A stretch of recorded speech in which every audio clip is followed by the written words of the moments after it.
আপনি আমাকে বলেন আমরা আপনার নিকটে সাহায্য চাই, আপনার নিকটে ইবাদত করি। পরের দিন চেয়ারম্যানকে গিয়ে বলেন আপনার নিকটে সাহায্য চাই, আপনার ইবাদত। পরের দিন এমপিকে গিয়ে বলেন আপনার নিকটে সাহায্য, আপনার নিকটে ইবাদত করি। কথার কোনো ভ্যালু আছে? কোনো ভ্যালু নাই। ইয়াকা না'বুদু ওয়া ইয়াকা নাস্তাঈন, অনলি অন, একমাত্র, শুধুই শুধু আপনারই ইবাদত করি, আপনার নিকটেই চাই, আপনি ব্যতীত কারো নিকটে চাই না, আর কারো দাসত্ব করি না। এর নাম হলো ইয়াকা না'বুদু ওয়া ইয়াকা নাস্তাঈন।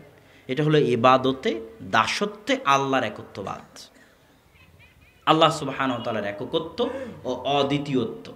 এটাই ইসলামের সৌন্দর্য। এটা ইসলাম কি জন্য করতে চায়? কেননা এই জায়গাতে পৃথিবীর সব বিজনেস, সব ব্যবসা, যত ধর্মীয় ব্যবসা আছে, সেটা হিন্দু ধর্মের ব্যবসা হোক, বৌদ্ধ, জৈন, ইহুদি, খ্রিস্টান, সব ধর্মের ব্যবসা চলে এই জায়গাতে। পাদ্রির ব্যবসা বন্ধ হয়ে যাবে যদি এটা আমি খ্রিস্টানদের বুঝাতে পারি এই বক্তব্য যে তাওহীদুল উলুহিয়া কি, ইবাদতে আল্লাহর একত্ববাদ কি। রাব্বির ব্যবসা বন্ধ হয়ে যাবে যদি আমি ইহুদিদের বুঝাতে পারি যে তাওহীদ কি জিনিস, তাওহীদুল উলুহিয়া।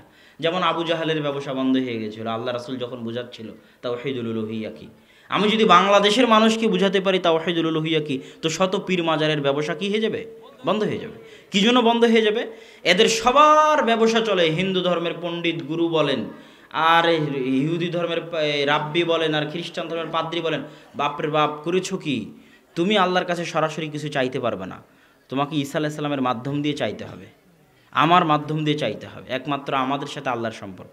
তুমি বেদে হাত দিতে পাবে না, বেদ একমাত্র ব্রাহ্মণরা পড়তে পারে, ব্রাহ্মণদের মাধ্যম দিয়ে তোমাকে আল্লাহর কাছে পৌঁছতে হবে। তুমি এত বড় গুনাহগার, তুমি কেমনে আল্লাহর সামনে কথা বলবা? তোমাকে পীর ধরতে হবে। মাধ্যম ছাড়া, ওসিলা ছাড়া তুমি তো আল্লাহর কাছে চাইতে পারবা না। এই জায়গাতে কি হয়? ব্যবসা। এই জায়গাতে কি তৈরি হয়? ব্যবসা তৈরি হয়। তো তাওহীদুল উলুহিয়ার মূল জিনিস হচ্ছে বান্দা এবং আল্লাহ, বান্দা এবং আল্লাহর কানেকশন ডাইরেক্ট। কানেকশন কি? ডাইরেক্ট। এখানে কোনো ভায়া ওয়াস্তা মাধ্যম নাই। যত বড় গুনাহগার হোক, যত বড় গুনাহগার, পৃথিবীর সবচেয়ে বড় কাফের ফেরাউনেরও কানেকশন আল্লাহর সাথে কি? ডাইরেক্ট। যদি ফেরাউন ঈমান আনতে চাইতো, যদি ফেরাউন দাসত্ব করতে চাইতো, এটা উদাহরণ দেখেন।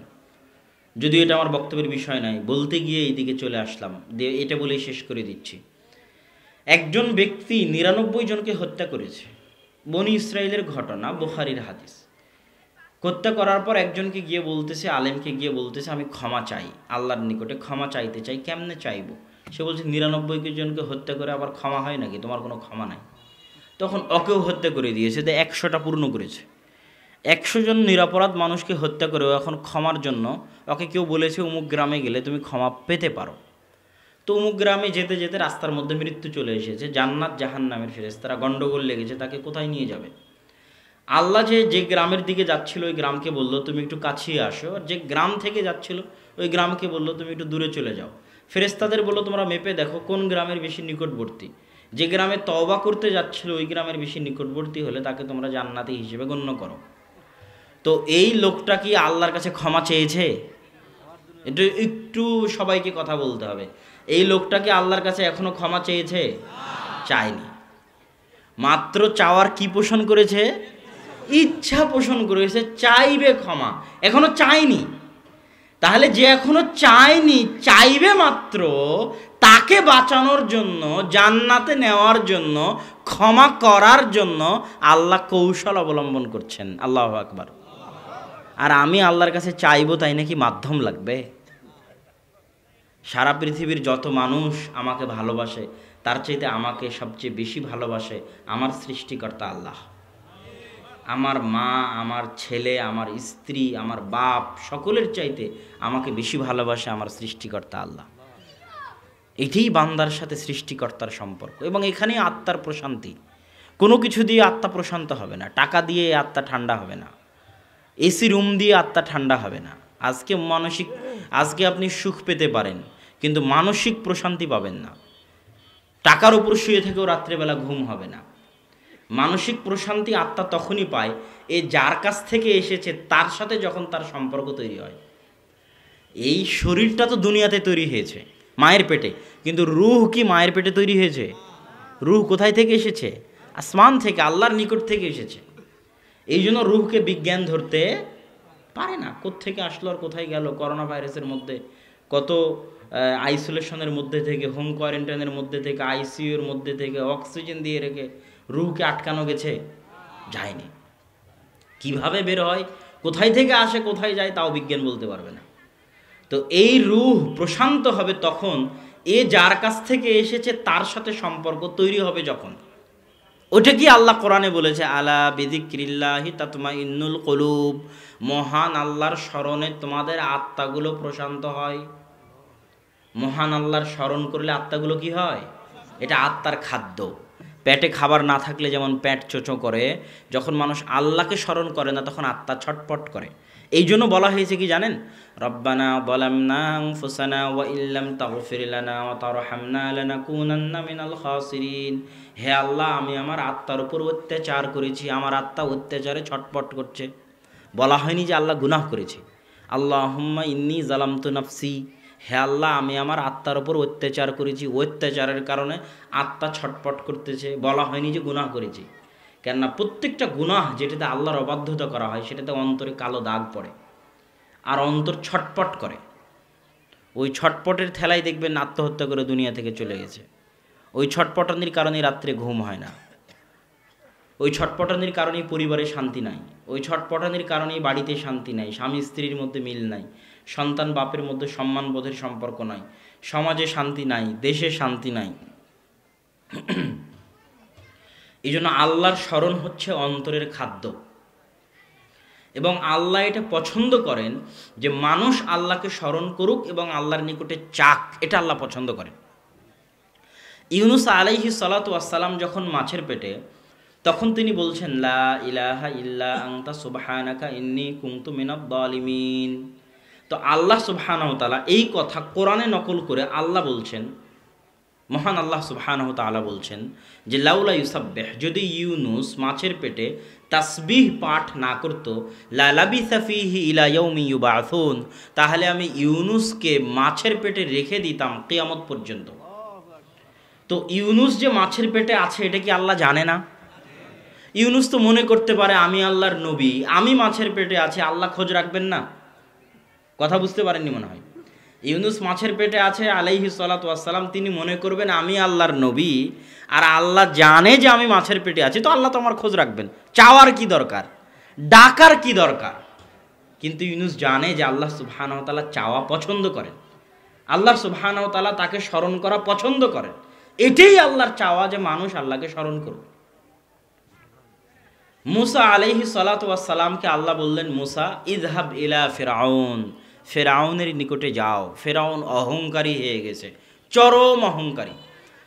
তখন মুসা আলাইহিস সালাম বললেন, আল্লাহ আমার মুখ জিহ্বা তোতলা, আমাকে দিয়ে এই কাজ হবে না। তখন আল্লাহ বললেন, মুসা তুমি বলো, রব্বিশ রাহলি সদরি ওয়া ইয়াসসিরলি আমরি ওয়াহলুল উকদাতাম মিন লিসানি ইয়াফকাহু কওলি।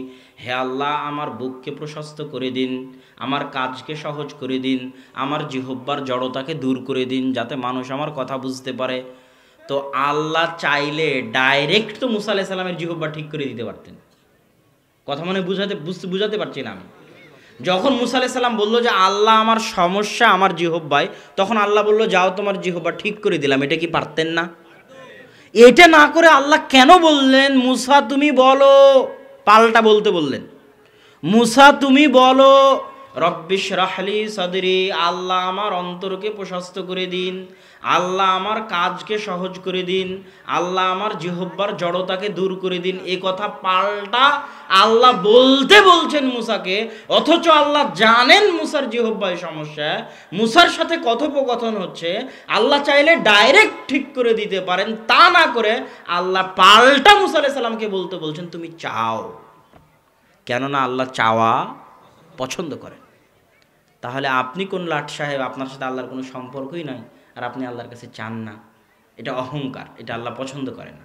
না চাওয়াটা কি বলেন তো? অহংকার। যত বড় গুনাহগার হন তাতে কোনো যায় আসে না, যত বড় পাপিষ্ঠ হন তাতে কোনো যায় আসে না, কিন্তু চাইতে হবে কার কাছে? আল্লাহর কাছে। আরেকটা কথা বলে আমি আমার আলোচনার দিকে যাই। তো মুসা আলাইহিস সালাতু ওয়াস সালাম বলছেন, আল্লাহ ঠিক আছে, জিহ্বা তো ঠিক হয়ে গেল, আমি একাই যেতে সাহস পাচ্ছি না, আমার ভাইকে সাথে দেন। তো হারুন আলাইহিস সালাতু ওয়াস সালামকে সাথে দেওয়া হলো। তো মুসা আলাইহিস সালামের সব দাবি পূর্ণ করার পর আল্লাহ সুবহানাহু ওয়া তাআলা বলছেন, মুসা ওয়ালা তানিয়া ফি যিকরি, তোমার সব দাবি পূর্ণ করে দিলাম, তুমি এখন ফেরাউনের নিকটে যাচ্ছ। তবে একটা কথা মনে রাখিও, তোমার জিহ্বা ঠিক করে দিয়েছি, ভাইকে সাথে দিয়েছি, লাঠি দিয়েছি, মুজিজা দিয়েছি, সব দিয়েছি, যাচ্ছ ফেরাউনের নিকট নরম ভাষায় কথা বলবে। তবে একটা কথা মনে রাখিও, আমাকে ডাকতে ভুলিও না যেন। লা তানিয়া ফি যিকরি, আমাকে ডাকতে ভুলিও না যেন। সম্মানিত উপস্থিতি, আল্লাহ সুবহানাহু ওয়া তাআলা যেন আমাদেরকে তাকে ডাকার তৌফিক দান করেন, আল্লাহুম্মা আমিন। তো আজকের সংক্ষিপ্ত আমার আলোচনার বিষয়বস্তু হচ্ছে রিজিক। রিজিক এমন এক জিনিস যেটা নিয়ে পৃথিবীর সব মানুষ চিন্তিত থাকে। তো প্রথম আলোচনা হচ্ছে রিজিক কি। মানুষ মনে করে আমি রাত্রে যেটা খেলাম সেটা রিজিক, দুপুরে যেটা খেয়েছি সেটা রিজিক, সকালে যেটা খাবো এটা রিজিক। কিন্তু আপনাকে আজকে জানতে হবে, শুধু খাওয়া রিজিক নয়। শুধু খাওয়া কি নয়? রিজিক নয়। আপনি যে মেয়েকে বিবাহ করেছেন সে আপনার রিজিকের অন্তর্ভুক্ত। আপনার যে কয়টা সন্তান হয়েছে তারা আপনার কিসের অন্তর্ভুক্ত? রিজিকের অন্তর্ভুক্ত। আজকে চেয়ারম্যান সাহেব চেয়ারম্যান হয়েছেন, এই চেয়ারম্যান হওয়াটা তার কিসের অন্তর্ভুক্ত? রিজিকের অন্তর্ভুক্ত। আমি জ্ঞান অর্জন করেছি, মদিনা বিশ্ববিদ্যালয়ে পড়েছি, দারুল উলুম দেওবন্দে পড়েছি, আমার এই জ্ঞান আমার কিসের অন্তর্ভুক্ত? রিজিকের অন্তর্ভুক্ত। আব্দুর রাজ্জাক বিন ইউসুফ সম্মান অর্জন করেছেন, মানুষের কাছে ভালোবাসা পেয়েছেন, এই ভালোবাসা এই সম্মান কিসের অন্তর্ভুক্ত? রিজিকের অন্তর্ভুক্ত। মানুষ জন্মের পর থেকে মৃত্যু পর্যন্ত সারা জীবনে যা কিছু অর্জন করে সব কিছু, শুধু খাদ্য নয়, শুধু খাদ্য রিজিক নয়, যা কিছু অর্জন করে, জ্ঞান গরিমা পদমর্যাদা সম্মান ভালোবাসা সন্তান সন্ততি স্ত্রী পুত্র জমি জায়গা বাড়ি গাড়ি সব কিছু কিসের অন্তর্ভুক্ত? রিজিকের অন্তর্ভুক্ত। তো এইটা গেল প্রথম কথা যে রিজিক কাকে বলে। রিজিক সব কিছু। এই জন্য আল্লাহ কোরআনে শিখিয়ে দিয়েছেন, রব্বানা আতিনা ফিদ দুনিয়া হাসানা, হে আল্লাহ আপনি আমাদেরকে দুনিয়ার রিজিকে উত্তম কল্যাণকর জিনিস দান করেন, তথা দুনিয়াতে যা কিছু দিবেন সব কি দিবেন? কল্যাণ দিবেন। যদি বাড়ি দেন কল্যাণকর বাড়ি দিবেন, গাড়ি দিলে কল্যাণকর গাড়ি, যদি দেন স্ত্রী কল্যাণকর, সন্তান দিবেন কল্যাণকর, টাকা পয়সা দিবেন কল্যাণকর, সম্মান দিবেন কল্যাণকর, যা কিছু দিবেন হাসানা উত্তম কল্যাণকর, সবই রিজিকের অন্তর্ভুক্ত। রিজিক কি এই জিনিসটা জানার পরের পয়েন্ট, পৃথিবীর নিষ্ঠুর বাস্তবতা। পৃথিবীর নিষ্ঠুর বাস্তবতা বলতে গিয়ে আল্লাহ সুবহানাহু ওয়া তাআলা কোরআন মাজিদে বলেছেন, আলহাকুমুত তাকাসুর হাত্তা যুরতুমুল মাকাবির। আলহা মানে হচ্ছে খেলনা দিয়ে ভুলিয়ে রাখা। আমি আপনার বাঘেরহাটে এসেছি চাঁদপুর থেকে। চাঁদপুর থেকে হরিণার ঘাটের একটা ঘাট আছে, ওই দিক দিয়ে না এসে আমরা মাওয়া দিয়ে এসেছি। তো আমার টার্গেট চাঁদপুর থেকে বাঘেরহাট আসা। রাস্তার পথে কোনো এক জায়গায় একজন সাপ খেলা দেখাচ্ছে, বা কোনো এক জায়গায় হয়তো মাওয়া ঘাটে ইলিশ ভাজি পাওয়া যাচ্ছে, আমি ওখানে ব্যস্ত হয়ে গেলাম সাপ বানরের খেলা দেখার জন্য অথবা ইলিশ ভাজি খাওয়ার জন্য। আপনার প্রোগ্রামের কথা ভুলে গেলাম, বাঘেরহাট আসার কথা ভুলে গেলাম। এর মানে হচ্ছে আল্লাহ ওই খেলাটা আমাকে ভুলিয়ে দিল যে আমাকে বাঘেরহাট যেতে হবে। কথা কি বুঝতে পারছেন? তো মানুষের জীবনের সফর শুরু হয়েছে রুহের জগৎ থেকে, শেষ হবে জান্নাত জাহান্নামে গিয়ে। কোথায় শেষ হবে? হয় জান্নাত না হয় জাহান্নাম।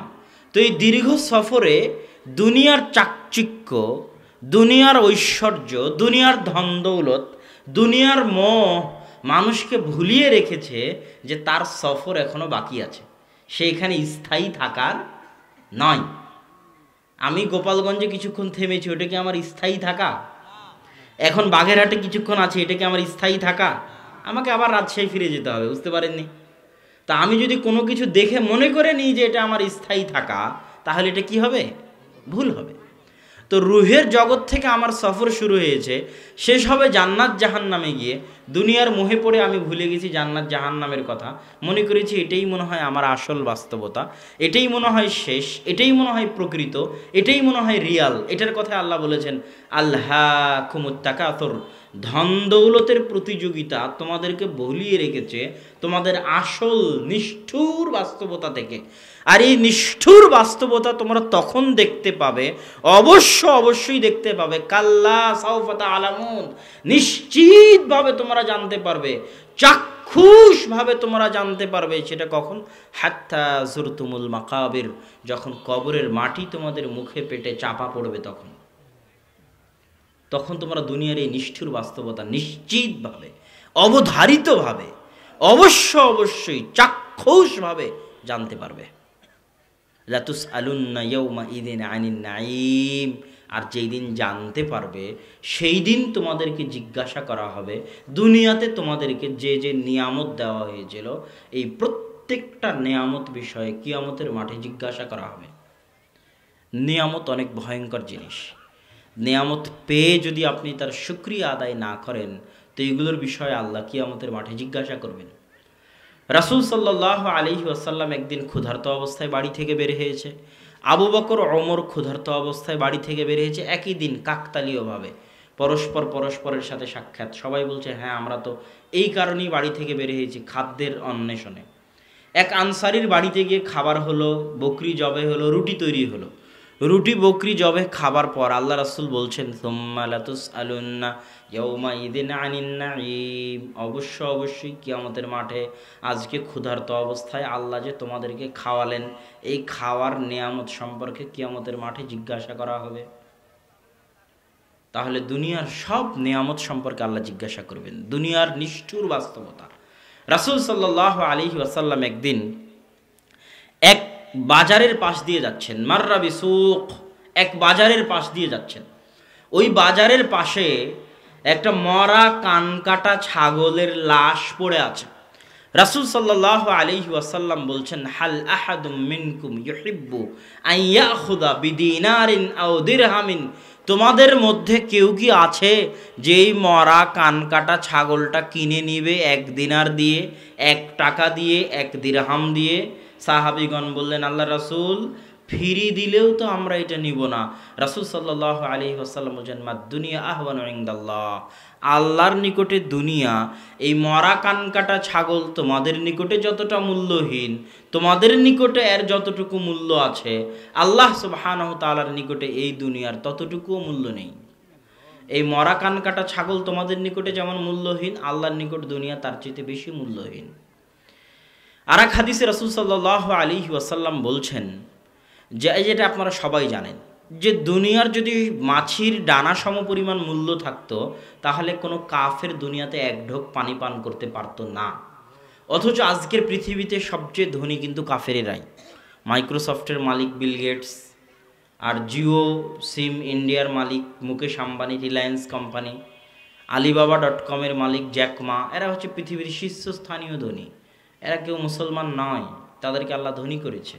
আল্লাহ সুবহানাহু ওয়া তাআলার পক্ষ থেকে রাসূল সাল্লাল্লাহু আলাইহি ওয়াসাল্লাম বলছেন ইন্নাল্লাহা ইউতিদ দুনিয়া লিমান ইউহিব ওয়া মান লা ইউহিব, আল্লাহ যাকে ভালোবাসেন তাকেও দুনিয়া দেন, যাকে ভালোবাসেন না তাকেও দুনিয়া দেন। আল্লাহর দুনিয়া তার ভালোবাসার প্রমাণ বহন করে না। আবার বুঝেন, আল্লাহ কারুনকে ধন সম্পদের মালিক করেনি, কাফের হওয়ার পরেও আল্লাহ কারুনকে ধন সম্পদের মালিক করেছে।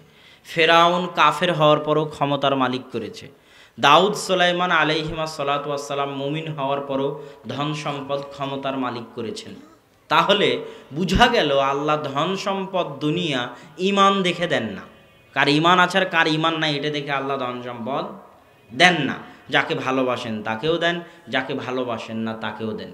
ইউসুফ আলাইহি সালাতু ওয়াসসালাম যখন আল্লাহর নবী, তার পিতা যখন আল্লাহর নবী, তার পিতা যখন তার জন্য চোখের পানি ফেলে অঝর ধারায় দোয়া করতেছেন, দোয়া করতে করতে চোখ অন্ধ হয়ে গেছে ইয়াকুব আলাইহি সালাতু ওয়াসসালাম। তার দাদা ইসহাক যখন নবী, তার পরদাদা ইব্রাহিম যখন নবী, ইব্রাহিমের দোয়া তার জন্য, ইসহাকের দোয়া তার জন্য, ইয়াকুবের দোয়া তার জন্য, তিনি নিজে নবী, তারপরেও তিনি কুয়াতে নিক্ষিপ্ত হলেন ভাইদের দ্বারা। তারপরেও তিনি বাজারে বিক্রি হচ্ছেন কৃতদাস হিসেবে, মানুষের বাড়িতে চাকর হিসেবে কাজ করে খাচ্ছেন, মিথ্যা অপবাদ মাথায় নিলেন, 7 বছর জেল খাটলেন। যখন তিনি নিজে নবী, তার বাপ নবী, তার দাদা নবী, তার পরদাদা নবী, তো আল্লাহ কি ইউসুফকে ভালোবাসতেন না? আল্লাহর ইউসুফকে ভালোবাসার সবচেয়ে বড় প্রমাণ হচ্ছে আল্লাহ ইউসুফকে জেনার মতো মহা অপরাধ থেকে বাঁচিয়ে দিয়েছিলেন। এইটা হচ্ছে প্রমাণ যে আল্লাহ ইউসুফকে ভালোবাসেন। কিন্তু তাকে জেলে রাখলেন, তাকে কৃতদাস হিসেবে বাজারে বিক্রি করালেন, মানুষের বাড়িতে চাকর হিসেবে খাটিয়ে নিলেন, এইটা কোনো ভ্যালু রাখে না যে আল্লাহ তাকে ভালোবাসেন না ভালোবাসেন না। আল্লাহ সুবহানাহু তাআলা আপনাকে ভালোবাসেন কি বাসেন না তার সবচেয়ে বড় প্রমাণ আল্লাহ কি আপনাকে তার আনুগত্য করতে দেন। আর আল্লাহ আপনার উপর আল্লাহর অভিশাপ আছে, আল্লাহর দয়া থেকে আপনি বঞ্চিত, আল্লাহর করুণা থেকে আপনি বঞ্চিত, আল্লাহর রহমত থেকে আপনি বিতাড়িত, আল্লাহর দরবার থেকে বিতাড়িত।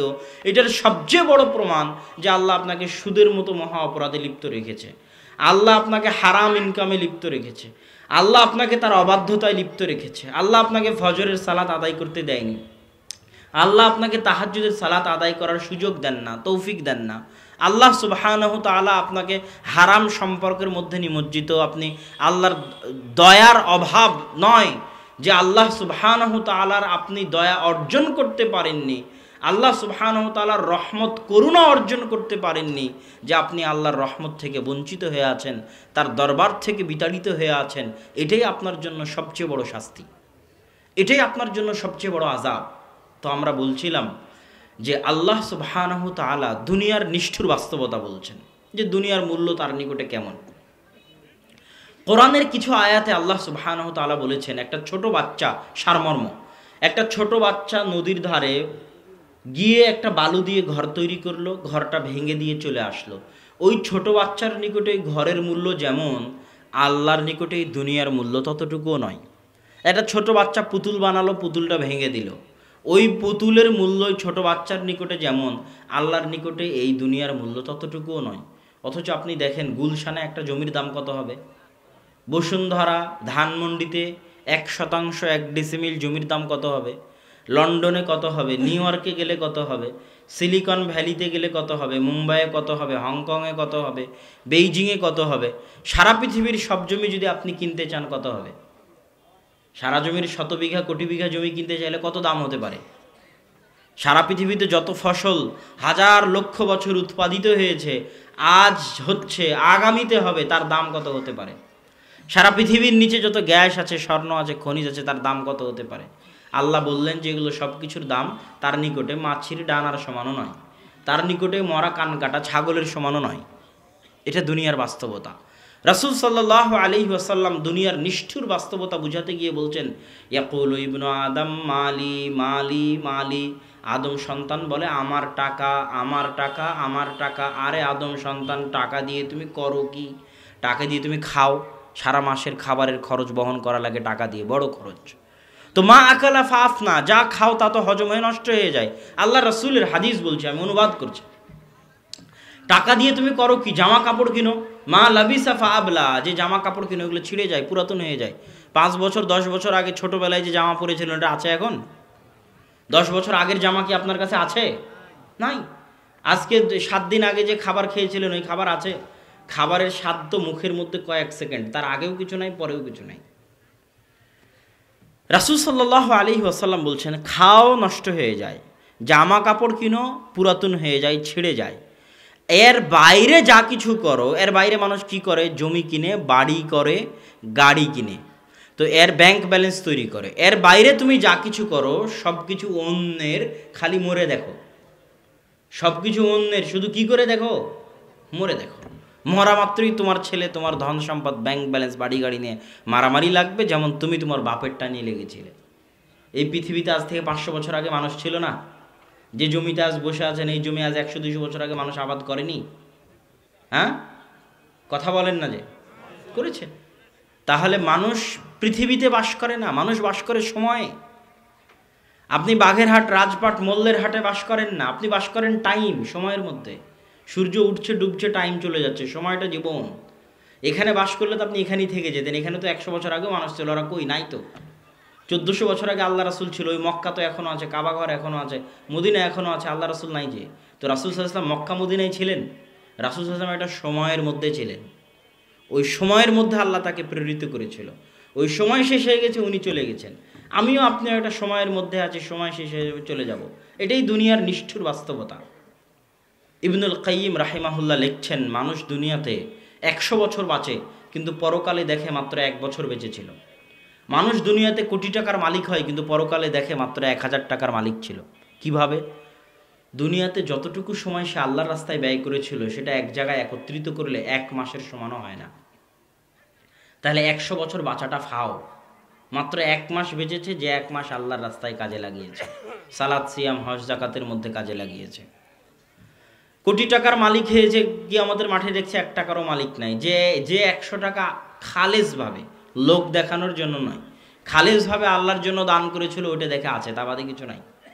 তাহলে ওই টাকার আসল মালিক, বাকি টাকার আসল মালিক নয়। কথা কি আমার বুঝতে পারছেন? দুনিয়ার কোটি টাকার সে আসল মালিক নয়। যমুনা ফিউচার পার্কের মালিক মারা গেলেন না? যমুনা ফিউচার পার্কের মালিক প্রকৃত অর্থে এখন যে যমুনা ফিউচার পার্ক আছে সেটার কি প্রকৃত আসল মালিক? না উনি যেটা নিয়ে পরকালে গেছেন সেটার আসল মালিক? যেটা নিয়ে পরকালে গেছেন ওটার আসল মালিক। আর দুনিয়ার এই মালিকানা হস্তান্তরযোগ্য, ওটা হস্তান্তরযোগ্য নয়। এটাই ইবনুল কাইয়িম রাহিমাহুল্লাহ বুঝাতে চেয়েছেন। আর নিয়ত এমন শক্তিশালী, এমন পাওয়ারফুল, নিয়ত এমন শক্তিশালী, এমন পাওয়ারফুল যে দুনিয়ার সব কাজ নেকিতে পরিণত করা সম্ভব নিয়ত দিয়ে। যে কাজ করেননি ওই কাজের নেকি পাবেন নিয়ত দিয়ে। আল্লাহ যদি আমার টাকা হয় আগামী বছর এই প্রোগ্রামের সব মানুষকে খাওয়াবো, পারেন আর না পারেন এই নিয়তের কারণে আপনি নেকি পাবেন। এটা ইসলামের মহত্ব, আল্লাহর রহমত, দয়া। শুধু তাই নয়, আপনি যদি গুনাহের নিয়ত করেন আর গুনাহ না করেন, করতে না পারেন, তোর জন্য কোনো গুনাহ লেখা হবে না। কিন্তু ভালো কাজের যদি নিয়ত করেন যে কাল সকালে ফজরের সালাত আদায় করব, পারেন বা না পারেন, নিয়ত করা মাত্রই এর জন্য নেকি লেখা হয়ে গেছে। শুধু তাই নয়, নিয়ত এত শক্তিশালী, রাসূল সাল্লাল্লাহু আলাইহি ওয়াসাল্লামের ভাষা অনুযায়ী আপনি যখন আপনার স্ত্রীর কাছে যান সহবাসে, ওটের বিনিময়েও আপনি আল্লাহ সুবহানাহু ওয়া তাআলার দরবারে নেকি পান। তখন সাহাবীরা আশ্চর্য হয়ে জিজ্ঞেস করেন, আল্লাহ রাসূল বলেন কি, এটা কেমনে সম্ভব? তখন রাসূল সাল্লাল্লাহু আলাইহি ওয়াসাল্লামের ভাষার সারমর্ম হচ্ছে, আল্লাহ সুবহানাহু ওয়া তাআলা এত অদয়ালু, এত অমেহেরবান, আল্লাহর মেহেরবানি, আল্লাহর দয়ার এত কমতি হয়ে যায়নি যে বান্দা যে কাজ হারামভাবে করবে ওটার জন্য আল্লাহ গুনাহ দিবে, আর ওই কাজ হালালভাবে করলে আল্লাহ নেকি দিবেন না। আল্লাহর দয়ার রহমতের এত কমতি, এত অভাব হয়নি। যে কাজ হারাম পন্থায় করলে গুনাহ হতো, ওই কাজ হালালভাবে করলে আল্লাহ কি দিবেন? নেকি দিবেন। স্ত্রীর মুখে লোকমা তুলে দেওয়ার পিছনেও নেকি আছে। নিয়ত লাগবে। আজকে ব্যবসা করছেন দুনিয়ার স্বার্থে, আজকে থেকে নিয়ত করে ওঠেন ব্যবসা করব এই জন্য যাতে বেশি টাকা ইনকাম করে বেশি আল্লাহর রাস্তায় ব্যয় করতে পারি। তাহলে সকাল থেকে সন্ধ্যা পর্যন্ত দোকানে যা ডিউটি দিবেন সব কিসে পরিণত হবে? নেকিতে পরিণত হবে। নিয়ত পরিবর্তন, সারা দুনিয়ার সব কাজ নেকিতে পরিবর্তন। সব কাজ 24 ঘন্টা নিয়ত পরিবর্তন, নেকিতে পরিবর্তন। আমি আজকে বক্তব্য দিতে আসছি, আমার নিয়ত যদি থাকে আল্লাহর দ্বীনের প্রচার, তাহলে আমার পুরো আশাটাই কি? নেকি। আর যদি আমার দুনিয়াবি কোনো স্বার্থ থাকে তাহলে আমার আশাটা কি? বৃথা। সম্মানিত উপস্থিতি, আমরা রিজিকের আলোচনা করতে গিয়ে বলছিলাম দুনিয়ার নিষ্ঠুর বাস্তবতা। এবার আসেন,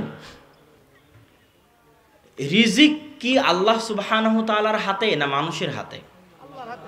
এইটা কি মানুষ মুখেই বলে না অন্তরে বিশ্বাস করে? মানুষ অধিকাংশ কিন্তু মুখে বলে, অন্তরে বিশ্বাস করে না। আল্লাহ সুবহানাহু ওয়া তাআলা পবিত্র কোরআন মাজিদে বলছেন যে ওয়ামা মিন দাব্বাতিন ফিল আরদি ইল্লা আলাল্লাহি রিজকুহা, এমন কোনো পশু প্রাণী, জীবজন্তু, জানোয়ার দুনিয়াতে বিচরণ করে না যাদের রিজিকের দায়িত্ব আল্লাহ সুবহানাহু ওয়া তাআলা বহন করেন না। প্রত্যেক জীবজন্তু, পশু পাখি, জানোয়ার যারা পৃথিবীতে বিচরণ করে তাদের সকলের রিজিকের দায়িত্ব কে বহন করেন? আল্লাহ সুবহানাহু ওয়া তাআলা বহন করেন। আল্লাহ সুবহানাহু ওয়া তাআলা অন্য আয়াতে বলছেন, আল্লাহু ইয়াবসুতু রিজকা লিমান ইয়াশা, আল্লাহ যাকে চান তার রিজিক প্রশস্ত করে দেন, যাকে চান তার রিজিক সংকীর্ণ করে দেন। মারিয়াম আলাইহা সালাতু ওয়াস সালামের নিকটে কুল্লামা দাখালা আলাইহা জাকারিয়াল মিহরাব, যখনই জাকারিয়া মারিয়ামের নিকটে প্রবেশ করে, ওয়াজাদা ইনদাহা রিজকা, দেখে অসময়ের ফলমূল, অসময়ের আম, জাম, কাঁঠাল, লিচু, তখন জাকারিয়া আলাইহি সালাতু ওয়াস সালাম জিজ্ঞেস করলেন, ইয়া মারিয়ামু আন্না লাকি হাদা, মারিয়াম এই অসময়ের ফল কোথায় থেকে? মারিয়াম বললেন, ইন্নাল্লাহা ইয়ারযুকু মান ইয়াশা বিগাইরি হিসাব, আল্লাহ যাকে চান তাকে বেহিসাব রিজিক দান করেন। আল্লাহু আকবার।